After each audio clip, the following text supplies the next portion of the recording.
नमस्कार प्रिय दर्शकों, स्वागत है आप सभी का। और आज के क्लास में हम बात करेंगे ग्रहों के कालांश के बारे में।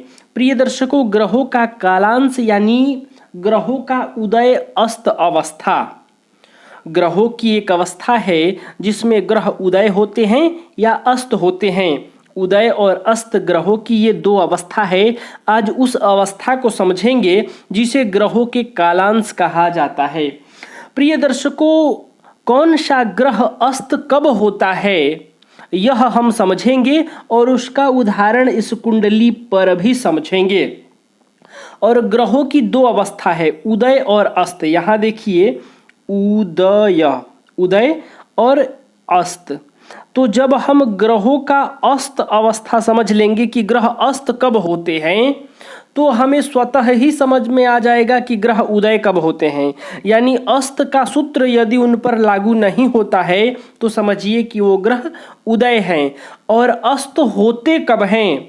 अस्त का मतलब होता है प्रकाशहीन, प्रभावहीन। तो क्या ग्रह वास्तव में अस्त होते हैं? तो प्रिय दर्शकों, आप सबसे पहले समझिए कि अस्त जो है या उदय जो है, ग्रह हमेशा उदय रहते हैं, लेकिन जो ग्रह अस्त होते हैं ये किसी पर्टिकुलर स्थान में ग्रह के साथ अंश के आधार पर यह तय किया जाता है कि वो ग्रह अस्त है कि नहीं। तो ये अस्त एक संज्ञा है। समझिए कि ग्रहों को एक संज्ञा दे दिया जाता है अस्त का, और उस ग्रह को अस्त मान लिया जाता है। अब आप पूछेंगे कि अस्त का संज्ञा मिलता क्यों है, क्यों दिया जाता है? तो उस ग्रह का प्रभाव अवश्य कम हो जाता है। बिल्कुल ये कहा जा सकता है कि जब ग्रह अस्त होते हैं तो प्रभावहीन हो जाते हैं, उनका प्रभाव कम हो जाता है। तो प्रभाव का, उनके फल के विभाजन के लिए एक संज्ञा दी जाती है कि अस्त है। जब ग्रह उदय होते हैं तो वो अपना पूर्ण प्रभाव देते हैं, सकारात्मक प्रभाव देते हैं, 100% रिजल्ट करने वाले होते हैं। लेकिन वही ग्रह जब अस्त हो जाए तो उनके प्रभाव में न्यूनता देखने को मिलता है, और उसी न्यूनता को इंगित करने के लिए, नोट करने के लिए ग्रहों को अस्त की संज्ञा दी गई है। और उसका सूत्र बताया गया है कि उस सूत्र के आधार पर आप समझ सकते हैं कि ग्रह कब अस्त हो रहे हैं, कौन सा ग्रह कब अस्त होते हैं। प्रिय दर्शकों, आप सभी जानते हैं, हम सबको पता है कि सूर्य का प्रकाश सर्वाधिक है। सूर्य ग्रह जो है वो सभी ग्रहों में उसका जो प्रकाश है वह सबसे अधिक है, सर्वाधिक होता है। और इसी कारण सूर्य को सब ग्रहों का राजा भी कहा जाता है, राजा भी माना जाता है, और सौरमंडल का जनक है वो। और यह जनक की उपाधि उसे इस वजह से भी मिली है क्योंकि वह सबसे आगे है, उसमें सबसे अधिक प्रकाश है। तो प्रिय दर्शकों, जब कोई दूसरा ग्रह, कोई भी ग्रह राहु केतु को छोड़कर, क्योंकि वो छाया ग्रह ही हैं, वो हमेशा ही अस्त रहते हैं। बात आज उनकी होगी जो ग्रह उदय रहते हैं सूर्य को छोड़कर, क्योंकि सूर्य के निकट आने पर ही सारे ग्रह अस्त होते हैं। जो ग्रह सूर्य के निकट पहुंचा वो अस्त हो जाता है। वो किस प्रकार से आज मैं बताने जा रहा हूं। तो जो ग्रह उदय होते हैं वही अस्त हो सकते हैं, और राहु केतु हमेशा अस्त रहते हैं, तो वो उदय होते ही नहीं कि उनकी अस्त की गणना होगी। तो चंद्र से लेकर शनि तक, चंद्र, मंगल, बुध, गुरु, शुक्र और शनि ग्रह अस्त होते हैं। तो ये किस अवस्था में अस्त होते हैं यह समझेंगे। और इसी के साथ एक और अवस्था आ जाता है, मार्गी और वक्री। तो वक्र अवस्था में जब ग्रह वक्री होंगे तब उनका उदय और अस्त किस प्रकार से समझेंगे वह भी समझेंगे। तो प्रिय दर्शकों, जब कोई दूसरा ग्रह यानी चंद्रमा से लेकर शनि तक जो ग्रह हैं, ये छह ग्रह जब सूर्य के निकट पहुंचते हैं तब ये सूर्य की प्रचंड किरणों के आगे इनकी ज्योति मंद पड़ जाती है, यानी इन ग्रहों का प्रकाश कम पड़ जाता है। सूर्य की रोशनी तीव्र होने के कारण, सूर्य की रोशनी तीव्र है तो उसके प्रकाश के आगे इन ग्रहों का जो प्रकाश है वो धूमिल पड़ जाता है। तब उस ग्रह को अस्त की संज्ञा दी जाती है। संज्ञा, आप ऐसा मत समझिए कि ग्रह अस्त हो गया तो वह अस्त, एक ये संज्ञा है। और ये संज्ञा कब मिलता है? जब वो ग्रह सूर्य के निकट पहुंचता है और जब सूर्य के प्रकाश से उसका प्रकाश धूमिल पड़ जाए, मंद पड़ जाए, तब उस ग्रह को अस्त की संज्ञा दी जाती है। और आइए अब समझते हैं। सबसे पहले हम यह समझ लेते हैं कि कौन सा ग्रह सूर्य के कितने निकट जाने पर वह अस्त होता है, अस्त माना जाता है, उसको अस्त की संज्ञा दी जाती है। तो सबसे पहले कौन कौन से ग्रह अस्त होते हैं इसको आप नोट करें। तो सूर्य तो उदय ही होता है, क्योंकि उसके ही प्रकाश के सामने सभी ग्रह अस्त होते हैं। तो सूर्य को छोड़ दीजिए, चंद्रमा, चंद्रमा भी जब सूर्य के निकट जाता है तो अस्त हो जाता है। इसके बाद चलिए साथ में हम नोट करते चलते हैं। ये जो चंद्रमा है ये सूर्य से 12 अंश के भीतर रहने पर अस्त हो जाता है। कितने अंश? 12 अंश। तो यहाँ 12 नोट कर लीजिए। आप नोट कर सकते हैं कि सूर्य जहां पर होगा उस सूर्य के 12 अंश के भीतर यदि चंद्रमा आ जाता है, अभी यहाँ उदाहरण से जब समझाऊंगा ना तो आपको बड़ी सरलता पूर्वक समझ में आ जाएगा। पहले आप इसको नोट कर लीजिए। तो चंद्रमा 12 अंश के भीतर रहे तो अस्त हो जाता है। चंद्र के बाद मंगल ग्रह, तो ये मंगल कितने अंश पर अस्त होता है? तो ये सूर्य से 17 अंश के भीतर जब आए तो अस्त हो जाता है। कितना? 12 अंश, 17 अंश। अगला ग्रह है बुध। अब ये बुध ग्रह के साथ वक्री का भी कंडीशन है और मार्गी का भी कंडीशन है। इसमें 2 अवस्था होता है, आप अवस्था नोट करिए। एक होता है मार्गी और एक होता है वक्री। तो जब मार्गी होंगे तो ये अंश माना जाएगा और जब वक्री होंगे तब कौन सा अंश माना जाएगा? तो यहाँ दोनों अंश मैं लिखने जा रहा हूं। सबसे पहले तो 13 अंश। बुध जो है वो सूर्य से 13 अंश के भीतर हो तो अस्त हो जाता है। यहाँ मतांतर में कुछ लोग 14 अंश भी मानते हैं बुध के लिए। कुछ लोग मानते हैं कि 13 अंश पर अस्त हो जाता है, कुछ लोग मानते हैं नहीं 14 अंश पर अस्त होता है। और जब यही ग्रह वक्री हो, वक्री अवस्था में लिखिए बुध का, जब यही ग्रह वक्री हो तो 12 अंश पर ही अस्त हो जाता है, यानी 1 अंश 13 से कम हो जाता है।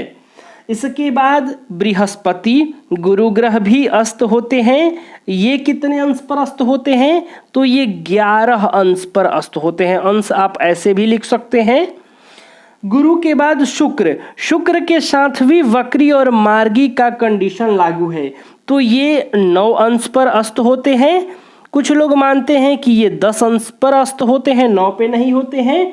और वक्री की अवस्था में जब ये ग्रह वक्र अवस्था में हो तो यहाँ 9 से 1 घटा लीजिए, 8 अंश पर ये अस्त हो जाते हैं।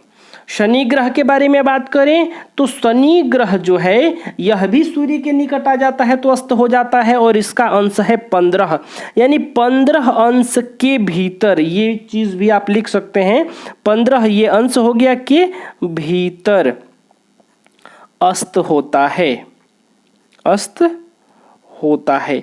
अब किसके? तो मैंने पहले ही बता दिया कि सभी ग्रह, ये 6 के 6 ग्रह जब सूर्य के निकट पहुंचते हैं।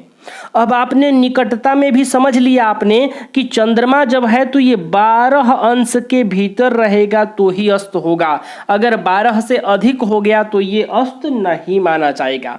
अब आइए इसको आप नोट कर लीजिए, इसको याद रखिए और यहाँ मैं अब आपको उदाहरण से समझा देता हूँ ताकि किसी प्रकार से आपको कंफ्यूजन न हो। और यहाँ आप 1-2 ग्रहों को समझ लेंगे, एक ग्रह को भी समझ लेंगे तो मैं समझता हूँ कि आप सभी ग्रहों का समझ लेंगे। जहां वक्री अवस्था है वहां आपको सबसे पहले देखना है कि ग्रह वक्री है कि नहीं, और नहीं तो ये वाला अंश आपको ध्यान रखना है।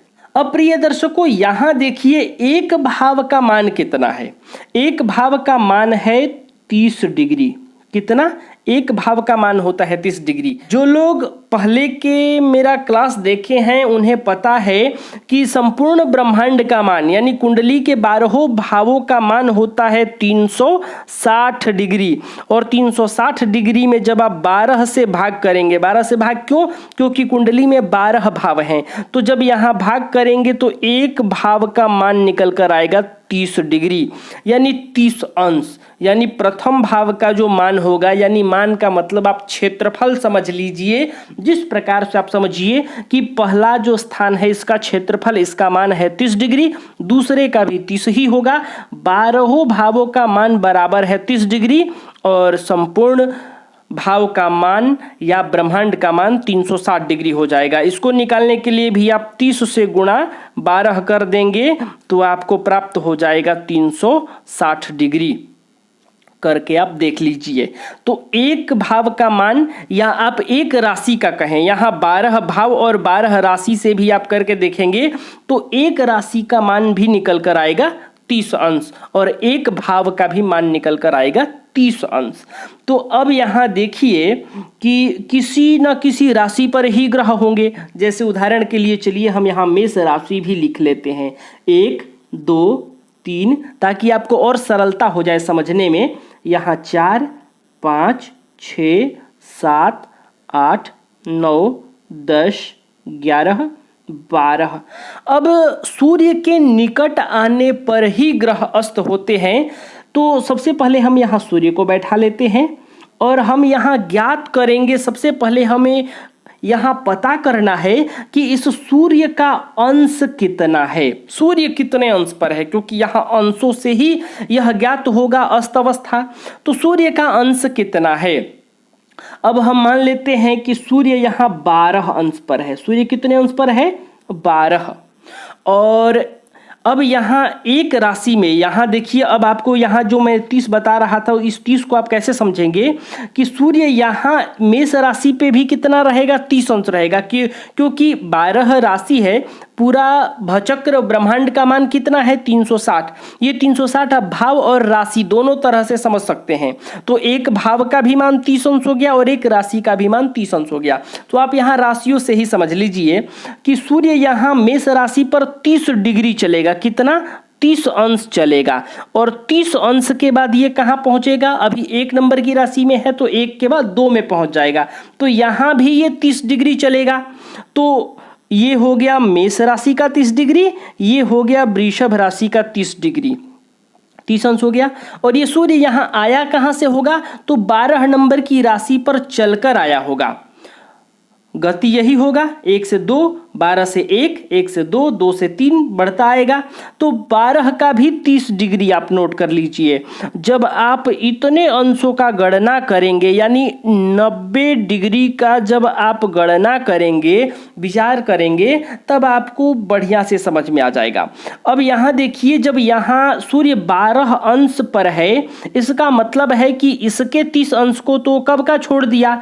और मेष राशि में भी जो 0 से 30 अंश का है, 0 से 30, कोई भी राशि कितना है, 0 से 30, तो 0 से 30 में ये 12 अंश चल चुका है। इतना हमने पता कर लिया। अब हमने देखा कि चंद्रमा भी यहीं पर बैठे हैं। चंद्रमा कहाँ बैठे हैं, यहीं पर बैठे हैं। और वो चंद्रमा 15 अंश पर बैठे हैं। कितने अंश पर, 15 अंश पर। अब आप कहेंगे कि चंद्रमा तो 12 अंश पर ही अस्त होता है, 12 अंश के भीतर अस्त होता है, तो ये 15 है, 12 पार है, तो ये गलत हो जाएगा। आपको इसका गणना कैसे करना है कि आप देखिए कि जहां सूर्य खड़ा है, सबसे पहले आप देख लीजिए कि जहां ये सूर्य खड़ा है ना, वहां से आप एक गोल राडार बना लीजिए। इस सूर्य से एक गोल राडार बना लीजिए 12 अंश का। चंद्र को देखना है तो 12 अंश और मंगल को देखना है तो 17 अंश। तो अब यहाँ सूर्य 12 अंश पर है, तो यहाँ से पीछे की ओर, ये 90 डिग्री इसलिए बताया हूँ कि अगर मान लीजिए कोई ग्रह यहाँ होता, इस भाव में भी होता, तो वो अस्त हो सकता है। किस अंश पर, जब उसके अंश से लेकर सूर्य के अंश के बीच जो अंश आएगा वह इनमें से प्राप्त हो जाए तो।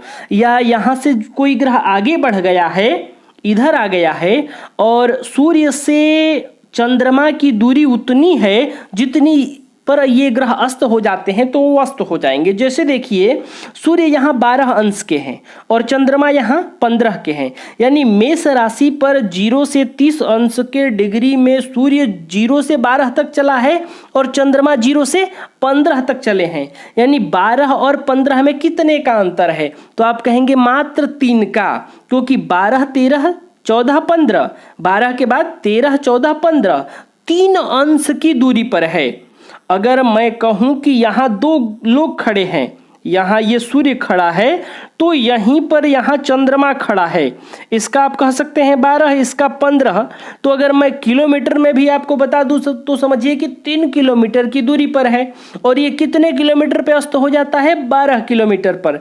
तो 12 से अंदर हो गया ना, ये 12 से अंदर हो गया, क्योंकि ये तो 3 ही है, 3 अंश है, तो यहां चंद्रमा अस्त हो जाएगा। अब इसी चंद्रमा को समझिए कि अगर ये चंद्रमा 15 अंश के न होकर ये 25 अंश का होता, 28 अंश का होता, 29 अंश का होता, जैसे हम मान लेते हैं कि यही चंद्रमा यहां 25 अंश का हो जाता, तो आप जोड़कर देखिए, 12 से आप जोड़ेंगे तो 12, 12 दूनी 24 और 1 25, यानी ये सूर्य से चंद्रमा का जो डिस्टेंस होता वह 13 अंश का हो जाता। 25 में और 12 में आप अंतर देखिए तो कितना है? 13 हो जाएगा। और 12 से आगे निकल जाए तो बच जाएगा चंद्रमा, अस्त नहीं होगा। तो ये जब 15 अंश का होगा तो अस्त हो जाएगा, क्योंकि दोनों में जो दूरी है वो मात्र 3 अंश की है। और यही चंद्रमा यदि 25 अंश पर हो तो ये अस्त नहीं होगा, क्योंकि सूर्य से चंद्रमा 12 अंश से बाहर हो चुका है। इसीलिए मैंने कहा एक रडार बना लीजिए आप, क्यों? अब देखिए, यहाँ सूर्य है तो यहाँ से 17 अंश का रडार मंगल के लिए बना लीजिए। आइए एक मंगल का भी उदाहरण लेकर समझ लेते हैं, या यहाँ से आप पीछे समझ लीजिए। देखिए, यहाँ ये 12 अंश तक चला हुआ है, 12 ही है, और मान लीजिए मंगल ग्रह यहाँ पर बैठे हैं, वो भाव भी अलग है, साथ बैठेगा तो समझिए कि अस्त होने का काफी हद तक चांसेस है। और यदि आगे या पीछे के भाव में है तो बहुत, जब अंश नजदीक पहुंचेगा तब होता है। जैसे देखिए, यहाँ मंगल बैठे तो यहाँ ये 0 से, इसका तो 30 ये पार कर चुका है, और इस मेष राशि में भी ये 0 से लेकर 12 अंश तक चल चुका है, और मंगल यहाँ मान लीजिए कि 29 अंश का है। कितने अंश का है? 29 का है। तो इस भाव का जो 30 अंश है उसमें अभी मंगल को 1 अंश बाकी है। कितना बाकी है? 1 अंश बाकी है।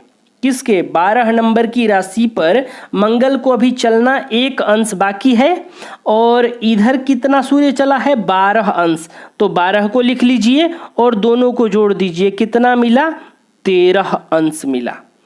और कितने अंश से बाहर होगा तो मंगल बचेगा? तो 17 अंश, यानी 17 भीतर ही है, यहाँ 13 ही है, तो यहाँ मंगल उस भाव में भी होने के बावजूद अस्त हो जाएगा।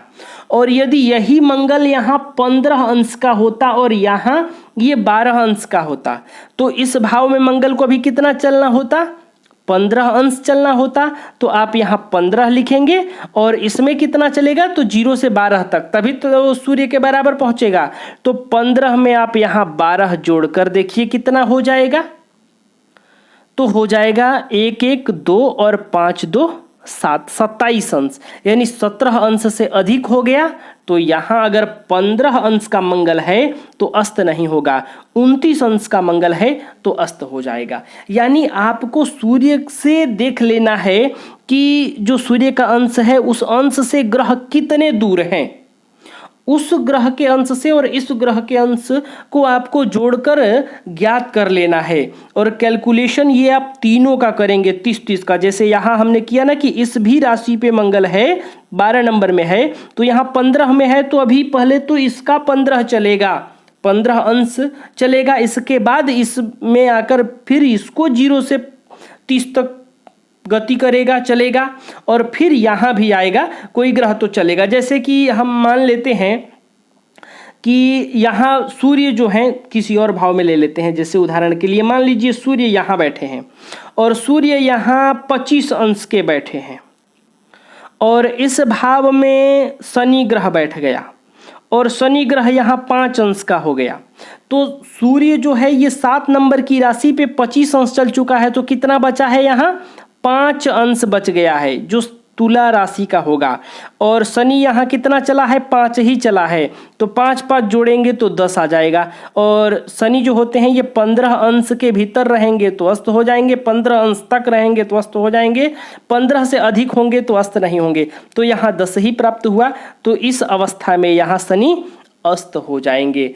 और जो ग्रह अस्त नहीं हुआ उसको समझिए कि वो ग्रह उदय अवस्था में है। यानी जब आप अस्त ज्ञात कर लेंगे तो पता चल जाएगा आपको, यदि वो अस्त है तो अस्त है, अस्त नहीं है तो वो ग्रह उदय है। और यदि बुध और शुक्र वक्र अवस्था में हो तो उनका ये अंश आप याद रखिए कि बुध 12 और शुक्र 8 अंश पर अस्त होते हैं और ये सूर्य के निकट आने पर ही अस्त होंगे। और सूर्य जिस भाव में है उस भाव में ग्रह हों या उससे अगले भाव में या उससे पिछले भाव में तो ही अस्त होते हैं। यानी 90 डिग्री से अधिक का डिस्टेंस है तो उस पर ये चीज़ देखने की ज़रूरत ही नहीं है, उस अवस्था में कोई भी ग्रह अस्त नहीं होगा। तो प्रिय दर्शकों, मैं उम्मीद कर रहा हूँ कि आज का क्लास आप समझे होंगे। आज के लिए बस इतना ही, तब तक के लिए हमें अनुमति दीजिए। नमस्कार।